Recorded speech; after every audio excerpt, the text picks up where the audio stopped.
The title of my small talk is The World We Want, Child Rights and the UN Sustainable Development Goals.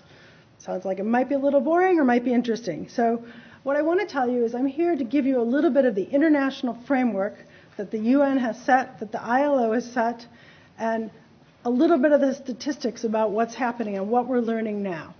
And so stick with me. I want to say thank you to DCI and the leadership that you've shown more than 10 years now. You are exactly where important leadership NGOs need to be in this movement, this growing movement around the world to really tackle these issues.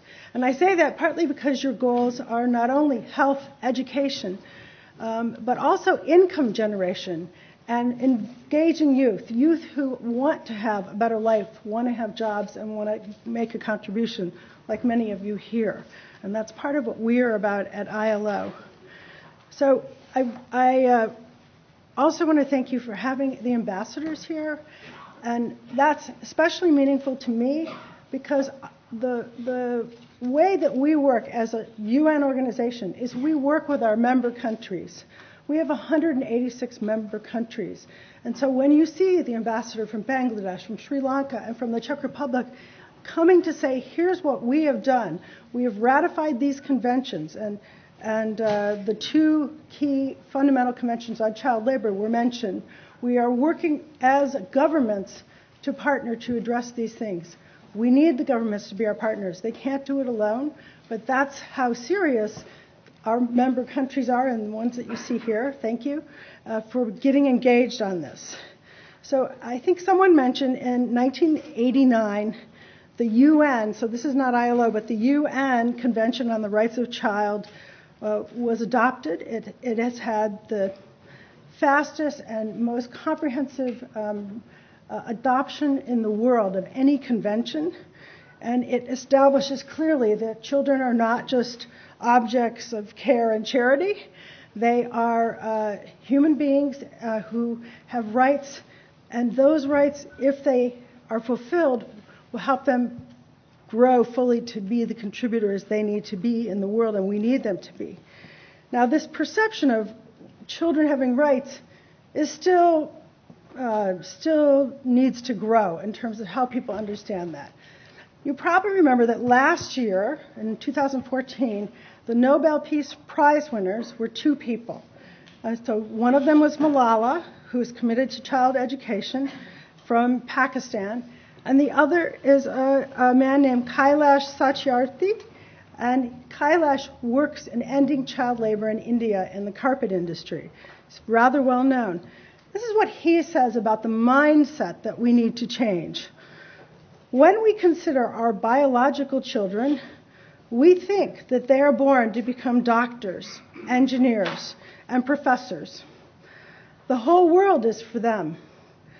But when we talk about other children, not our children, we think, okay, well, they are poor children, let them work. We will slowly help them. No. Kailash says, let us consider all children are our children. And I know that's at the core of what DCI is saying. I also just want to say as a parent, I also appreciate the hands-on work, the surgeries that you've done, Dr. Dubroff and others, your colleagues. I have one child who had, I always knew it as lazy eye syndrome, and I learned there's a name for it, amblyopia. And I'll tell you, she did not have to have surgery, but we did pencil push-ups for a year and a half. Does anybody know what a pencil push-up is? Dr. Dubroff does, so ask him. It was eye exercises that helped her strengthen her ability to focus. So I want you to know that the Convention on the Rights of the Child, so this is a standard worldwide, is legally binding. It's an international instrument, and it addresses the full range of human rights involving the child, social, economic, political. ILO, so International Labor Organization, which was founded actually in the Versailles Treaty at the end of World War I, so we had decades before the UN became the UN, was the first specialized agency in the UN. And what do? We are member countries and workers and business set international labor standards. That's one of the things we do. And we've been doing that since 1919. And those standards apply to all member countries. And we have a sort of a sunshine enforcement process where everyone reports on how they're doing. And so that's what one of the roles of a UN agency like us has. And in the middle of that are fundamental core labor standards, which every country, whether they've ratified conventions or not, must work on and aspire to. And that is ending slave labor, ending child labor, hazardous labor for children as well, addressing discrimination in category and job, because that's more dimensional, and freedom of association and collective bargaining. We're the only rights-based development institution in the UN. We believe that rights are a part of that if you want to have a sustainable change. So I want to talk to you a little bit, how am I doing on time, about where we are in this fight on child labor. It was really geared up in the mid-1990s. And in the period from 2008 to 2012 especially, a substantial reduction happened. Why? Partly because there was advocacy worldwide about getting girls having access to education. And that has really shifted, and that's really important. And also just more children, boys and girls, in school at the elementary level. We, ILO, have worked with more than 100 countries on these issues. And those countries and the leadership of the government and the business community and the NGOs and the workers is what matters, and the parents. So you can't just do it if you're one sector. But the 168 million children that are still in child labor, half of them are in hazardous work. And there is some growth in one of the categories, which seems to be boys 15 to 17. And so that's very concerning, especially because they're in hazardous work. So I mentioned the Sustainable Development Goals. 1 month ago, the UN adopted a new set of goals for itself. The Millennium Development Goals have been coming to a conclusion, successfully and unsuccessfully, both. And now the Sustainable Development Goals are set for 15 years. Okay, so why? Why do we do this? Is the UN even relevant? Why do we have these goals now? What does that mean? Fundamentally, what the development world and the leaders of the countries have learned, that if you set big, hairy goals, incredibly ambitious, like ending poverty in the world, even if you don't reach it, the goals, the measurement, and the mobilization of effort actually moves things forward in a serious way. So one of the goals in the MDGs was to cut poverty in half worldwide.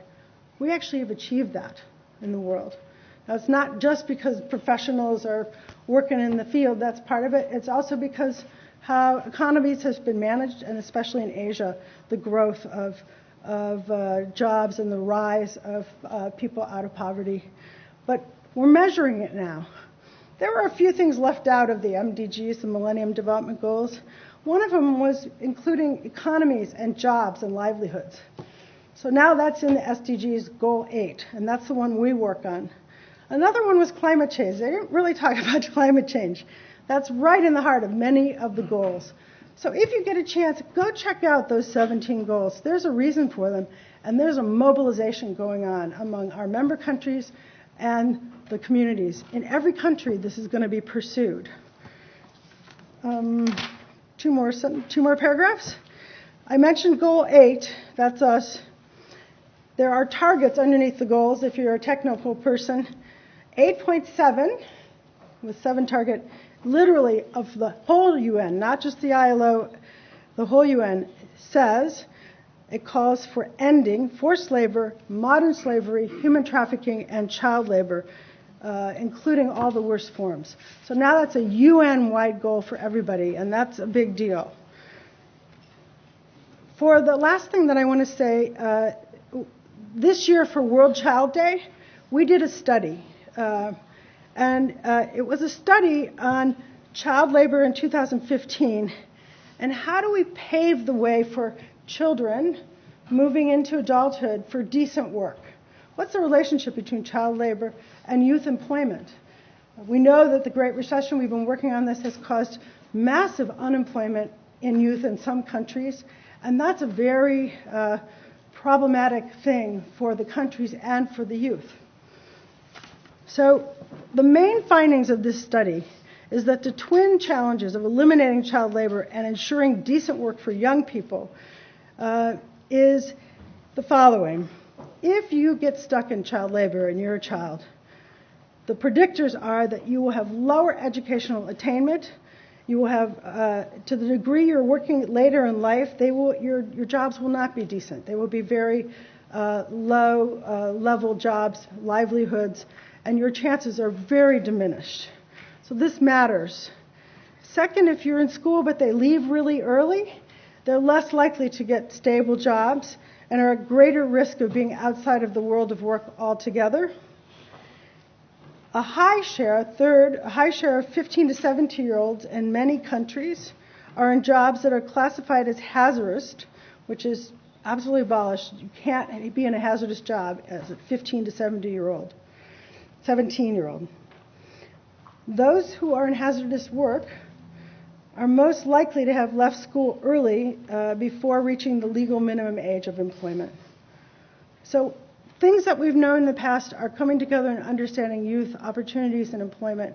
And so catching this early and helping the kids get back into school and out of work, as described in the DCI video, really matters for the rest of your life, that you'll have productive and successful workers who will contribute to the tax base and help the prosperity of their countries. So there's more than one reason to be in this. All right, so thank you very much. Please take a look at the program. It did a really nice job of saying the things we're talking about. I look forward to hearing from other speakers today and learning more about what you're doing, because this is a first for me. Thanks.